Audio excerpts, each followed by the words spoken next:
Welcome to Aquarian Diary, where we discuss issues around the emerging age of Aquarius. I'm your host, John Irving. Thank you for joining me.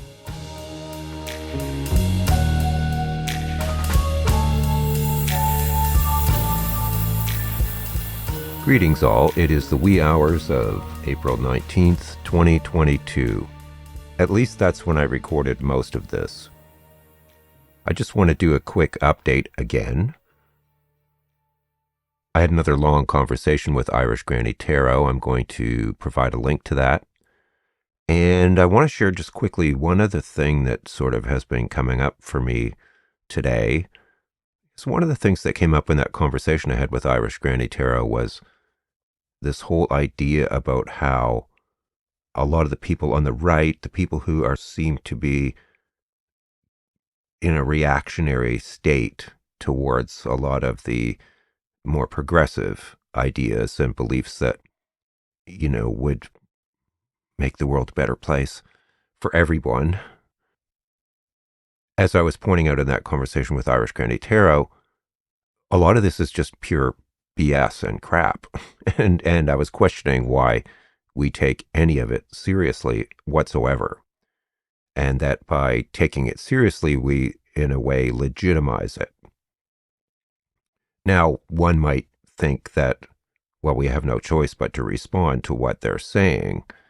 But I'm just suggesting that there might be another way to respond to it, which is just to call it what it is, which is complete and utter nonsense. It has an infantile kind of petulant quality about it. And trying to engage rationally with somebody who's being petulant and irrational and infantile, it often is completely useless. And politically, we see a lot of people lying because they can't win, so they cheat, which is, very similar to lying, maybe even worse. But they're doing it just simply because they can't win otherwise. And then the lies are necessary to justify their cheating. And they will do this to the point where they literally create a completely alternate reality that is not grounded in facts or evidence. Now, how long is that sustainable? It's impossible to sustain that indefinitely, because eventually you will hit the wall of reality. So as I was thinking about that today, I started to think about all of these lies and all of the lying that has become so prevalent in so many circles. I mean, the epitome, I think, would be the big lie, or another case would be Putin's lies about Ukraine not being a country. It's just all complete and utter nonsense. And yet, we allow these people to sort of control and dictate reality to a large extent. And I was thinking about, when did lying become such a thing? Because I recall that, I'm getting chills here, when I was younger, people who lied were really looked down upon. And, we're all guilty of, at some time or another, lying about something, right? Or some things. And, but it's not kind of something that most of us do on a regular basis or that we do professionally. And it's gotten to the point now where there's entire different realities that people inhabit that are almost exclusively based on lies. And it's also seems to have become somehow, socially acceptable, or not necessarily acceptable, but part of our reality, that there's people out there who everything that comes out of their mouth is a lie. And as I was thinking about lies and lying, I was thinking about how in the distant past, in earlier stages of civilization, someone say, for example, in a village who lied regularly would have been like a serious threat to the community. There might have been a situation where if they weren't telling the truth about something, it could literally be a physical threat to other members of the group or whatever. And that over time, these people would have been probably shunned or ostracized because they were unreliable. And if you think about your own life and your own life experience, if, let's say a horrible example would be you're in a marriage and your spouse lies to you about something really important and then you find out about it. Well, at first you're going to be really hurt, of course. And then as time goes on, you're going to start to distrust this person. And then you're going to question what else they may have lied about or if anything they say is true. And this person, your whole relationship with that person will change. Now, there might be, situations where it was a one-off thing, but often that's not the case. If somebody lies to you about something really important, there's a good chance that they'll do it again. So it has very serious consequences in that context. And it does, or it should in society as well. People who are in positions of power or authority, or that, say, for example, politicians, if they are caught lying about something important, it diminishes our trust or faith in them, or it should, normally it would. And so there would be repercussions for this person if they got caught lying. Now, yeah, there's always been liars and cheaters and thieves. But, that's why we have laws. We have laws to protect us from those people. And yeah, sometimes they get away with things and sometimes they don't. And then they have to pay the price for it, right? But now we have this whole class of people, these spin doctors and commentators and politicians who just lie constantly without any repercussions, it seems. And this is one of the most alarming things about recent history, is just, again, not that it didn't happen in the past, it's just that it's so overt and shameless now that it's gotten to extreme levels. And what I'm suggesting is that there should be consequences for that. There should be. Again, in a normal functioning society, there would be consequences for that kind of behavior. And there certainly would be in your own personal life, right? I mean, if you have a friend and they betray you or do something to harm you and they're not honest with you, there's consequences for that. It may end your relationship or it might certainly alter it. Or maybe it has to happen a few times, but eventually you will distance yourself from that person. And one of the other really incredible things is that a lot of the people that are doing this now quite blatantly are from religious circles, which is theoretically, at least, theoretically, should be the last place that you would expect to see that kind of behavior. It's just something that, because it's gradually gotten more intense over a number of years. So some of us have just lost sight of how peculiar or abnormal that is. And, as I was thinking about even talking about this, I'm like, well, this is so obvious and so simple. It's almost stupid to have to say it, to express this. But it's kind of a really big deal. and, and you see this happening all over the place. Like I read the news, of course, as you all know, and I read reports about things that are happening around the world. And there's stuff going on in all of these different countries of India, China, of course. I mean, just lying and has become so prevalent and so commonplace that we don't even notice it anymore. And I'm just want to point that out because I think that it's morally and ethically wrong. And there's reasons why in strong chills here. Wow, really super strong chills. There's reasons why in the past society had repercussions for people who did that kind of thing. And somehow it's become normalized. And we, just because we've been exposed to it so much, to some extent, we've acclimated to that as well. And I'm suggesting that we just sort of stop and consider that from that longer term perspective and just reach an agreement or an acknowledgement that that is not acceptable it's unethical and it's immoral, and that people who engage in that kind of behavior on a consistent basis should face consequences for that, and they should not be embraced or allowed to be in positions where their actions could influence and potentially harm a lot of people. And we saw that very clearly with COVID. There were literally hundreds of thousands, probably, of unnecessary deaths, literal death. I mean, and what's worse than that? I mean, as an outcome, because of lies. And even what's happening in Ukraine right now is based on lies.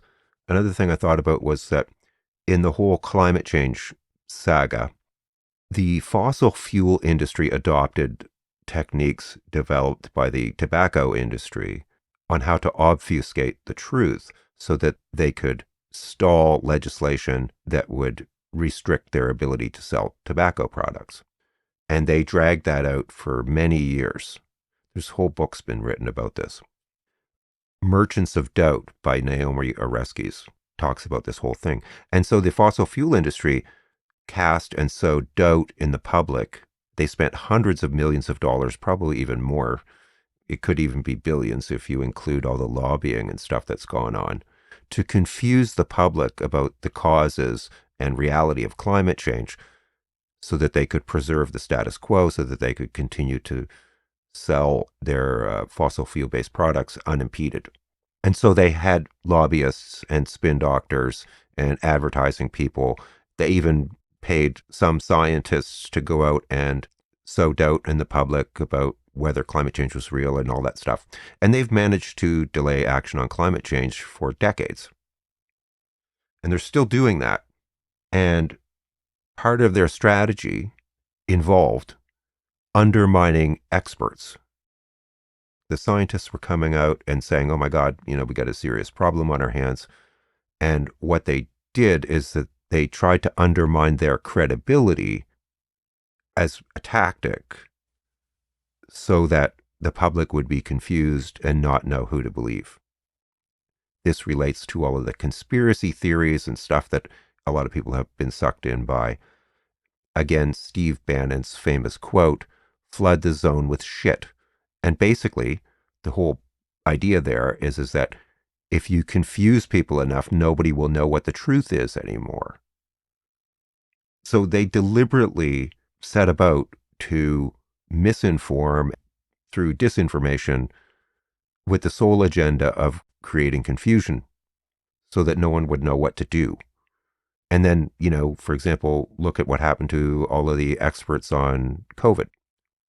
And this has extremely serious consequences because, as I pointed out, with COVID, there was, I'm sure, hundreds of thousands of unnecessary deaths. And with climate change, you could be talking about tens of millions or even more because the implications are so completely, insanely profound. I mean, whole countries are going to disappear.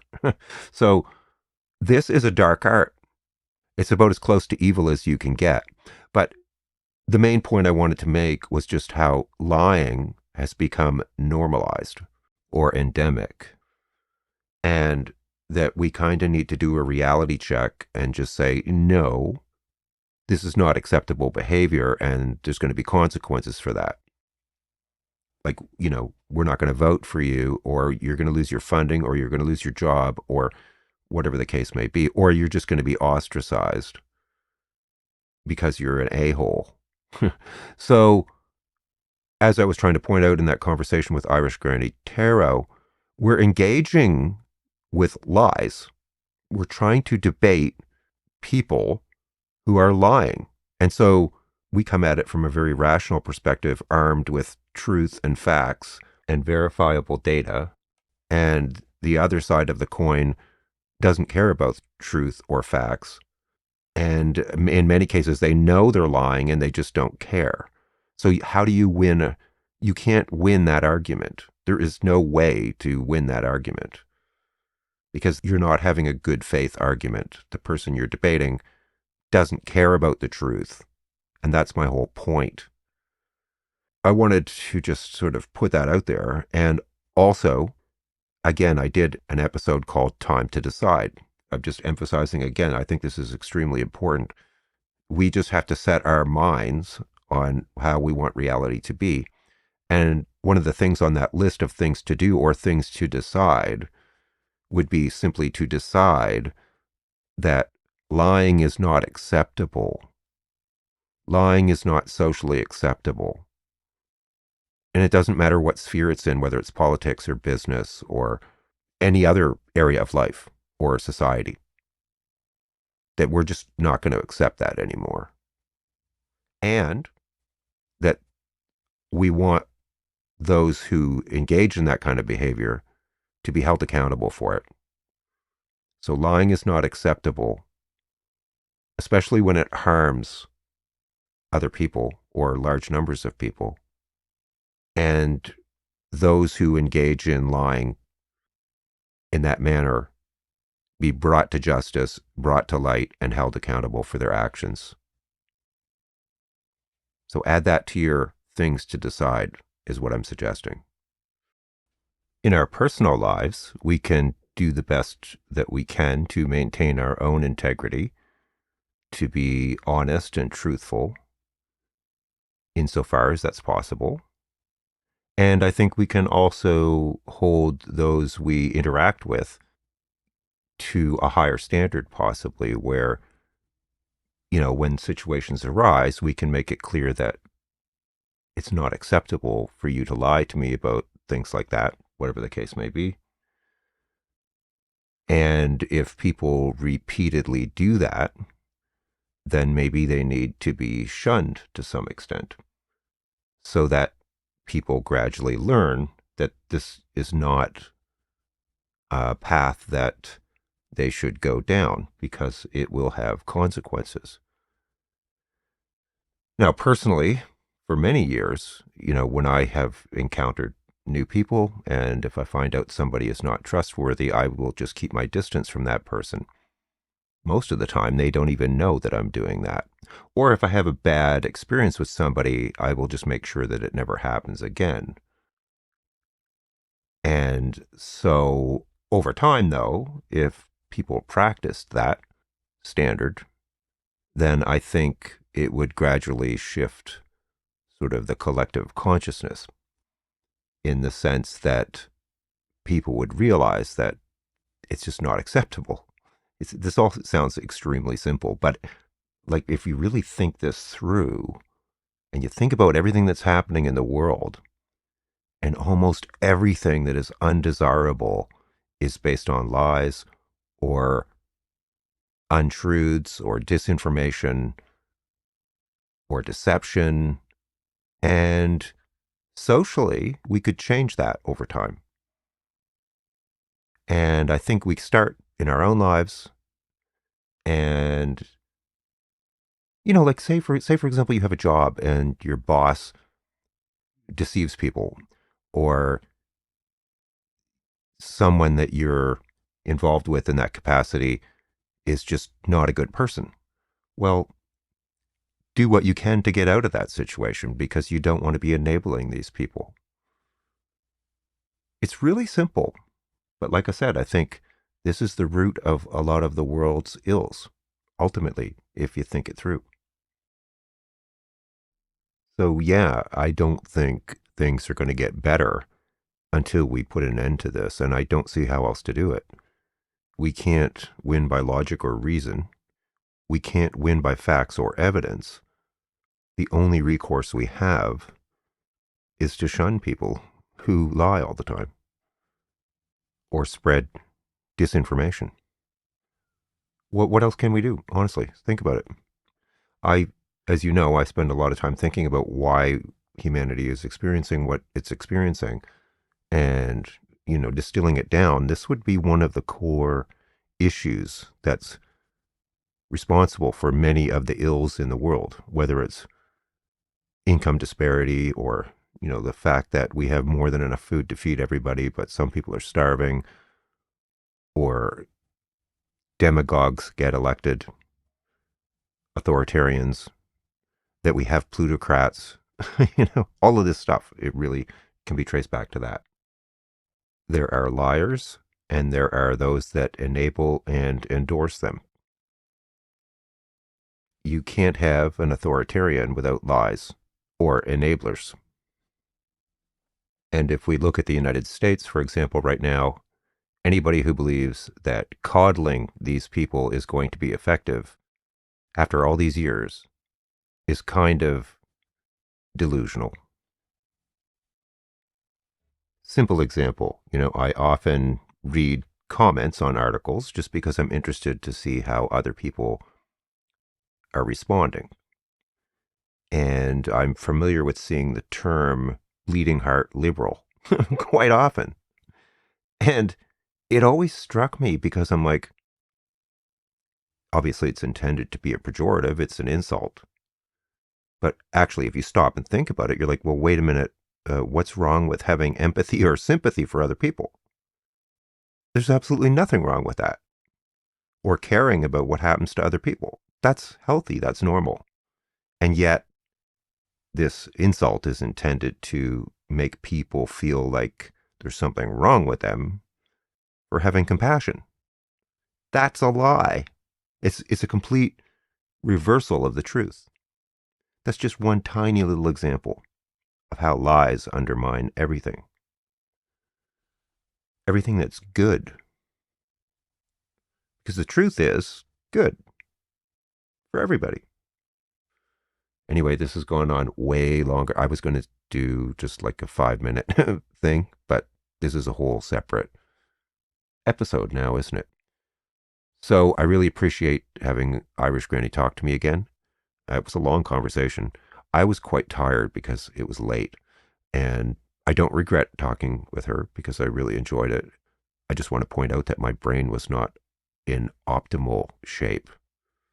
Hopefully, the next time I will have the ability to do that in regular hours. Anyway, I'll talk to you later. And again, thanks to Irish Granny Tarot for having me on her channel. I'll put a link below and I'll try and link it here at the end of the video. All right, take care. Bye.